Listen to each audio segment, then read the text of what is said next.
두 번째는 인터뷰가 준비돼 있습니다. 지금 어제 법사위에서 충남 대전 통합특별시에 대한 얘기는 법안이 통과가 안 됐는데요. 박범계 의원을 전화로 연결해 이 부분에 대한 의견도 들어보고 그리고 본회의에서 이제 통과를 앞두고 있는 사법 개혁안에 대한 얘기도 듣도록 하겠습니다. 박범계 의원님 나와 계십니까? 네, 안녕하세요. 오랜만입니다. 예, 오래간만입니다. 네, 일단 먼저 좀 여쭤보겠습니다. 네네. 어제 법사위에서는 충남 대전 통합 특별시에 대한 법안이 통과가 안 됐어요. 네, 여기에 그렇습니다. 대해서는 어떻게 보십니까? 글쎄, 저희 대전 충남의 민주당 의원들은 예,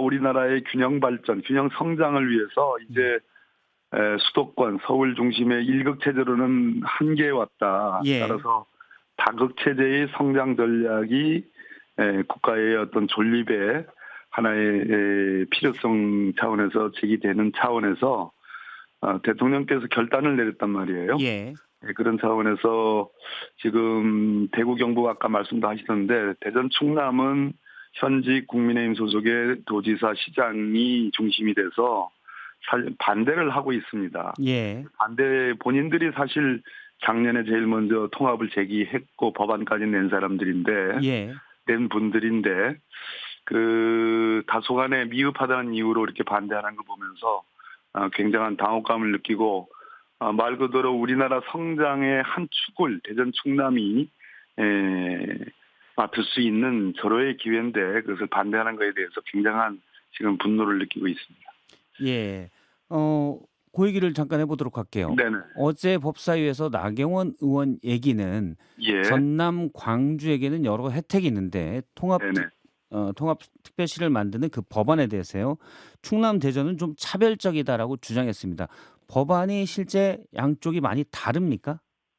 법안의 조문수와 특례조항의 수에 있어서의 차이는 다소 있습니다만 예, 큰 차원의 소위 재원의 확보 방안이라든지 뭐 여러 가지 차원에서는 본질적으로 큰 차이가 없고 그런 부분들 역시 법사위 심사 과정에서 수정될 수 있으며 더욱 중요한 것은 광주 전남은 도서 지역이 많습니다. 그래서 예, 그 특례 조항이 많을 뿐이지 대전 충남에는 또 별개의 경제과학 국방의 중심 도시로 건설한다라는 굉장히 뭐 사이즈를 비교할 수 없을 정도의 큰 어떤 유리한 지점이 있습니다. 그래서 유리한 것에 대해서는 보지 않고 다소 불리하다고 보여지는 것만 과대하게 지금 표출을 시키는 그래서 처음부터 사실은 통과시키지 않으려는 그런 의도하에 하는 얘기들 아닌가 싶습니다. 예. 그렇군요. 각 전남 광주나 충남 대전의 지역별 특성을 지리적 특성을 얘기입니다. 감안한 법안이군요. 그러면 박범계 의원님이 보시기에는 크게 불리한 건 없다. 이것저것 종합적으로 따져봤을 때는 그런 입장이십니까? 저는 오히려 광주 전남보다 대전 충남을 아까 말씀드렸듯이 경제과학 국방의 중심 도시로 건설한다. 그를 위한 특례 조항들을 보장하고 예. 여러 가지 소부장 특례 등등을 보장하는 것이 가장 핵심적인 법안 내용입니다. 그것은 수도권의 성장축을 대체한다라는 그런 개념이거든요. 그래서 이것은 엄밀히 보면은 설계 이후의 실행 단계에 해당하는 거기 때문에 예. 지금 현재 충남도지사와 대전시장이 반대하는 것은 자신이 없다라는 것의 자배가 아닌가 하는 생각이 듭니다. 지금 충남도지사 김태흠 지사죠. 대전시장 네. 이장우 시장입니다. 둘 다 국민의힘 소속입니다. 예, 맞습니다. 지난해 네. 11월에 사실은 이분들이 합의를 했던 부분인데 예. 행정통합을 하자라고 합의했던 부분에 지금은 반대를 하고 있어요. 왜 그렇다고 보십니까? 그러니까 자신들의 법안보다 미흡하다라는 얘기를 절차적으로 문제 제기하는 수준을 넘어서 이제는 예. 대전시의회, 충남도의회 거의 절대 다수 의석을 국민의힘이 장악하고 있는데요. 공공연하게 이제 반대로 돌아선 거죠.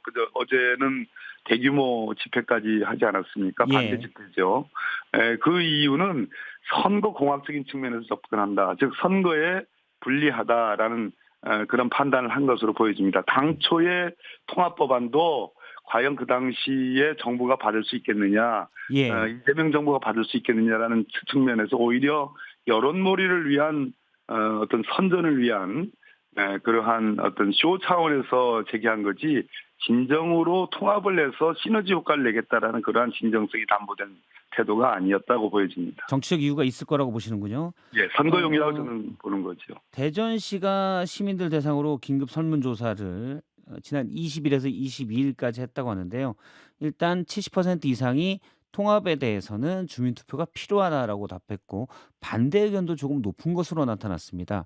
대전시가 한 조사 아니겠습니까? 아까 예. 여론조사에 대해서도 말씀하시던데 음. 음. 여론조사의 설문을 어떻게 배열하고 표본을 어떻게 하느냐에 달린 문제인데 예.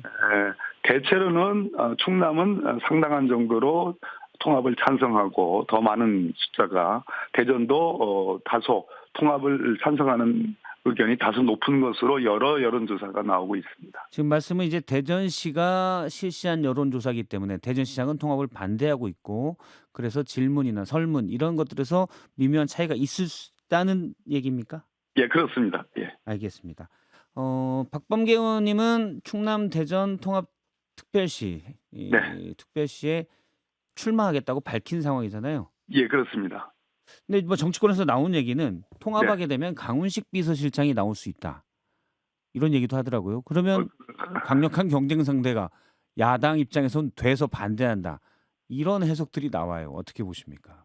뭐 그분 말씀이 대통령의 의중에 달렸다 또 대통령을 보좌하는 일도 중요하다라는 말씀을 하고 계시니까 예. 전적으로 본인의 어떤 자유의지의 문제만은 아닌 것 같습니다. 음. 그래서 여러 가지 환경을 고려하셔서 대통령께서 이 아주 숭고한 이것이 시국적인 사안이 아니잖아요. 통합 문제가. 예. 대통령의 결단이고 그것은 여야 간에 이것은 법을 통과시키는 이후의 실행 과정 즉 여러 협조가 필요한 사안들입니다. 어떤 정파적인 유불리의 문제가 아니고 선거의 유불리 문제가 아니라는 거죠. 예. 그래서 그 협조라는 차원에서 여야가 합의해서 통과시켜야 될 그러한 숙명적인 그런 이유가 있는 겁니다. 그런 차원에 대통령께서 답답한 마음을 어제 SNS에 표현했다고 그렇게 생각하고 예. 강원식 실장의 문제는 제가 뭐 거기에 대해서 왈가왈부할 문제는 아닌 것 같습니다. 알겠습니다. 지금 말씀을 듣고 보면 제가 이해한 내용은 예. 지금 국민의힘에서 반대하고 있기 때문에 충남 대전 행정 통합은 쉽지 않겠구나. 이런 생각이 듭니다. 야당의 반대도 불구하고 하는 거는 적절치 않다라는 것이고 박범계 의원님은 그러면 좀 부정적으로 보고 계십니까? 그러니까 가능성이? 3월 3일까지가 이번 2월 임시국회 회기거든요. 예. 법안은 다 만들어져 있고 언제든지 통과하는데 뭐 그렇게 오랜 시간이 걸리지는 않습니다. 예. 다만 대전시 의회와 충남도의회가 아주 진짜 야무지게 반대 결의를 해놨기 때문에 예. 그것을 스스로 뒤엎고 다시 이 찬성 수준의 의결을 할 것인지 그것은 관전 포인트입니다만 저희들은 반드시 통과시켜야 될 명분과 당위성, 필요성에 대해서 굉장히 높은 의지가 있기 때문에 예. 끝까지 설득하고 또 시민들에게도 홍보를 열심히 할 계획입니다. 끝까지 통과시키겠다는 그런 예. 의지를 놓지 않겠습니다. 알겠습니다. 앞서 이제 뉴스연구소에도 다뤘는데요. 어제 무소속 강선우 의원에 대한 국회 네네네. 체포동의안 표결이 있었습니다. 네네. 여기에서 반대가 사실상 80몇 표가 나왔고요. 그러면 표결에 참석한 민주당 의원 중에 과반 이상이 국민의힘 의원들이 찬성했다는 걸 물론 전제로 하고요. 과반 이상이 반대했다는 걸로 비춰질 수 있습니다. 어떻게 네네. 보시는지요? 그것에 뭐 가부를 여기서 판단하기는 좀 그렇고요. 예. 강선 의원에 대한 비판적 여론이 꽤 있습니다. 그것은 지금 형사적인 어떤 혐의, 구속영장이 청구된 혐의와 관련된 것에 하나지 않고 여러 예. 가지가 중첩돼 있는 거는 뭐 다 아시는 걸 거고요. 다만 의원들 중에는 과거 노웅래 의원의 체포동의안 기억나시는지 모르겠습니다. 예. 그때 부결이 됐고 결과적으로는 그것은 기소됐지만 무죄를 받았습니다. 그리고 최근에 송영길 전 대표의 무죄건도 있었죠. 이런 것들이 작용을 한 것 아닌가 하는 생각이 듭니다. 강선우 의원이 국회에서 한 발언 이모저모해서 예. 뭐 찬성표를 던진 의원은 어느 점이 부족했다고 생각할 것이고 반대를 던진 의원들은 어떤 점이 설득력이 있다라고 생각을 한 그런 자유투표의 결과라고 보여집니다. 물론 일부 의원들의 체포동의안이 가결됐고 구속이 됐었지만 사실은 무죄로 나온 경우도 있죠. 근데 맞습니다. 문제는 예. 의석의 의회의 다 과반을 그것도 상당한 과반을 차지하고 있는 민주당 의원에게만 왜 그럴 가능성을 훨씬 더 무게를 두느냐. 그래서 반대표가 많이 나오느냐. 아마 이런 지적이 나올 수 있을 것 같은데요. 네. 국민의힘 의원들은 다 가결됐습니다.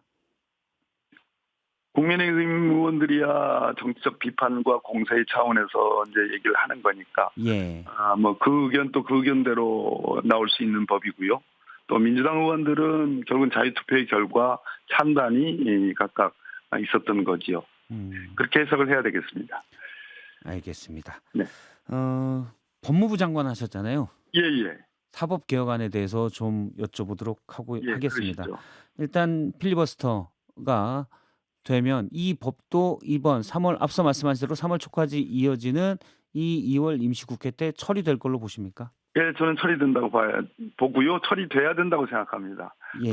지난 소위 12.3 내란이 뭐 이례적인 그러한 변란이 아니었고 윤석열 집권부터 지속된 어떤 국정의 농단의 과정에서 그리고 지난 총선에서 민의를 소위 심판을 받았는데도 불구하고 예. 정신 차리지 않고 결국은 군사력을 동원해서 군을 동원해서 헌정을 중단하려 했던 것에 대한 빛의 혁명이 있었습니다. 그 빛의 혁명 중에 굉장히 중요한 지점인데요. 검찰개혁보다도 지금 국민들이 생각하는 것은 사법개혁이 중요하다. 법관이라서 무소불위의 성역은 아니지 않느냐라는 그런 측면입니다. 그래서 대법관 증원, 지금 재판 소원제 그리고 법 왜곡죄의 신설 이 3대 사법개혁 법안이 만들어진 거죠. 예, 말씀하신 대로 3대 사법개혁안 대법관 증언과 법 왜곡죄 그다음에 재판 소원제인데 오늘 법원장 회의가 있습니다. 네. 어제 물론 그전에도 그렇고요. 조희대 대법원장은 연일 강도 높게 이 네. 법안들에 대해서 수기가 필요하다.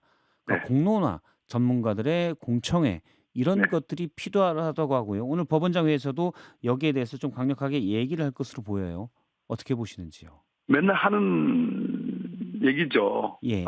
근본적으로 한번 생각을 좀 바꿔봐 줬으면 좋겠습니다. 그 지난 빛의 혁명이 왜 일어났는지, 빛의 혁명의 전제였던 12.3 내란이 왜 일어났는지, 윤석열 집권 이후에 2년 반 동안 정말 사법부의 법관들은 행복했다는 것인지, 그 행복했다면 그것은 일사불란한 윤석열의 소위 군사 독재 체제에 버금가는 그런 농단에 법관들이 동조한다는 얘기인지 법원장과 조희대 대법원장이 거기에 동조한다는 것인지 가슴에 손을 얹고 생각을 해봐달라라는 말씀이 들고요. 예. 법관이 변화해야 되고 국민의 주권자인 국민의 의식 수준까지 가야지 비로소 사법부 독립이 존중되어진다는 겁니다.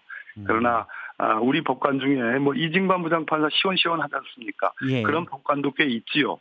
그러면 법원장들은 조희대 대법원장과 함께 그런 좋은 법관들의 생각도 다 반영하고 있는 건지 예. 국민들 다수가 12.3 내란에 반대하고 그것을 진압했는데 그러한 주권자인 국민의 의사에 대해서는 어떻게 생각하는지를 한번 되짚어보는 계기가 좀 됐으면 좋겠어요.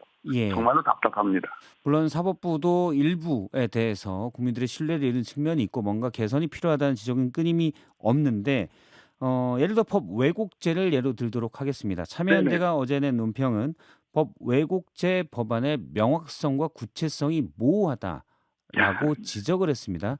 과연 이게 그러면 잘 다듬어졌냐라는 건데요. 예를 들어서 법 왜곡죄 한 조항에는 이런 게 있습니다. 위법 증거 수집이 있을 때 예. 이런 것도 법 왜곡죄로 하게 되는데 그러면 예를 들어서 뭐 별건 수사 같은 경우도 지금까지 있었고요. 얼마 전에 송영길 전 의원의 재판도 무죄로 나왔던 게 위법 수집 증거였습니다. 그러면 이때 검사나 다 처벌해야 됩니까? 아니죠. 의도적으로, 고의적으로, 목적적으로라는 주관적인 요건들이 별도로 있습니다. 법령을 우리 의도적으로 잘못 적용한 예, 경우가 되는 네, 거죠? 우리 앵커님, 예. 예. 그렇게 객관적으로 위법 수집 증거를 통해서 수사하고 기소했던 것으로 무조건 처벌되는 게 아니고, 예. 거기에 유죄를 한 법관을 무조건 처벌한다는 게 아니고, 의도적으로, 고의적으로, 현저히라는 주관적 구성 요건 요소라고 하는 거거든요. 예. 그것이 플러스 돼야지. 그러니까 의도적으로 박범계를 법을 비틀어서 법령을 잘못 적용하고 위법하게 증거를 수집해서 저 사람 죽여버릴 거야. 예전에 유우성 간첩 사건, 예. 간첩 조작 사건 기억나시죠? 예. 대법원이 그건 공소권 남용이라고 했죠. 그러니까 우리나라 역사에서 그러한 사례는 불과 손으로 꼽을 만큼 아주 적습니다. 사례 자체가. 예. 그렇기 때문에 이 법 왜곡죄의 도입에 대해서 너무 그렇게 소란을 내가지고 마치 모든 법관들, 모든 검사, 모든 경찰관, 수사경찰관들이 다 법망에 안에 들어가 있는 것처럼 얘기하는 것은 과장이고요. 예. 과장이고. 말씀하신 것대로 의도적이라는 걸 규명을 해야 될 텐데 아마 그렇습니다. 참여연대가 명확성과 구체성을 요구하는 건 이런 부분인 것 같습니다. 판사는 법률과 양심에 따라서 판단하기 제가 때문에 시간이 의도적인지 현지한 걸 어떻게 증명할 건지가 좀 논란이 될 것 같아요. 그거는 국회의원들이 걱정할 사안이 아니고요. 그 의도적으로 법을 비틀었다는 건 누가 수사하겠습니까? 예. 수사관들, 경찰 수사관들, 공수처 수사관들, 검사들, 검찰, 검사들이 하지 않겠어요? 앞으로 만들어질 중수청의 수사관들이 하지 않겠어요? 그 사람들도 본인도 이 법 왜곡죄의 대상이 됩니다. 무슨 얘기냐 하면 예. 이 법 왜곡죄를 생각할 만큼 남용의 여지가 없다. 그것을 일선에서 적용하는 사람들은 곧 판사고 검사들이고 수사관들이다. 그래서 굉장히 협소한 범위로 엄격하게 적용되니까 그것을 두려워해가지고 예. 법 왜곡죄가 갖는 역사적 탄생의 의미를 축소시키거나 격화시킬 필요는 없다는 얘기죠. 알겠습니다. 누가 봐도 그것은 법 왜곡이야 하는 부분만 처벌이 된다는 겁니다. 그런 것들을 법에 좀 명확하게 해줬으면 하는 생각인 것 같습니다. 예, 당 이야기를 좀 그래서 여쭤보도록 인터뷰하는 하겠습니다. 예, 당 이야기로 좀 넘어가 보도록 하겠습니다. 예. 어떤 23일 날 그제죠. 이재명 대통령의 공소 취소 모임, 네네네. 국정조사를 요구하는 모임이 출범했고요. 네. 105명이 여기에 들어가 있습니다. 박범계 의원님도 들어가 예, 계시나요? 들어가겠습니다. 예. 예. 그런데 이게 대통령 공소 취소를 물론 조작 기소나 이런 게 있다면 이건 뭐 특검이나 또는 검찰의 감찰로 밝혀야지 국회의원들이 정치권에 이걸 요구하는 게 과연 맞느냐라는 지적이 있습니다. 어떻게 보시는지요? 요구한다고 해서 들어주는 것이 아니잖아요. 일단 예. 구속력 있는 것이 아니고 운동이지 않습니까? 그러면 운동이들이 운동할 것 같으면 민주당이 당론으로 법을 내든지 아니면 대통령이 법무부 장관한테 지시해서 내 거 공소 취소해라 라고 하든지 이런 반론이 가능한데 그거 가능하지 않지 않습니까? 민주주의 국가고 법치주의 국가고. 그렇지만 누구든지 본인이 억울하고 이것은 잘못돼 있다고 할 때 그 억울한 지점을 국민들에게 계몽하고 국민들에게 설득하고 홍보하는 것은 할 수 있는 거잖아요. 예. 그런 차원에서 민주당의 국회의원들이 처음에는 80몇 명으로 시작했고 그것이 100명을 넘어서는 지금 지점까지 와 있고 하나의 이것을 국민들에게 아직도 이재명 대통령을 반대하는 국민들 또는 중립적인 국민들이 있잖아요. 홍보 차원이라는 말씀이신가요? 운동을 하는 차원이죠. 단순한 홍보가 아니고 이것이 왜냐하면 부당한 지점. 그 운동이 압박으로 비춰질 수 있다고 보는 시각이 많습니다. 그래서 그러는 거죠.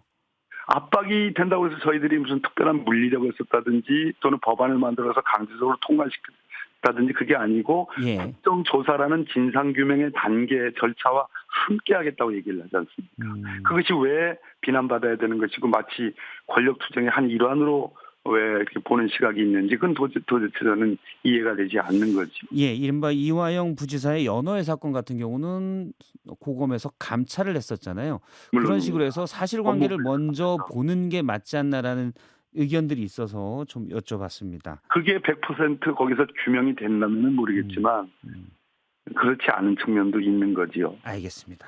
네. 더 여쭤볼 게 많은데 네, 시간이 그렇습니다. 다 됐네요. 네네. 네. 알겠습니다. 나중에 스튜디오 한번 모셔서 이런 부분을 좀 더 얘기를 듣도록 하겠습니다. 시간을 늘려야 되겠습니다. 많이 했었어요. 네, 민주당의 박범계 의원입니다. 고맙습니다. 네, 감사합니다. 네. 박성태의 뉴스쇼는 여러분의 참여를 기다립니다. 구독과 좋아요, 댓글 잊지 않으셨죠? 평일 아침 7시 10분 실시간 라이브도 참여하실 수 있습니다.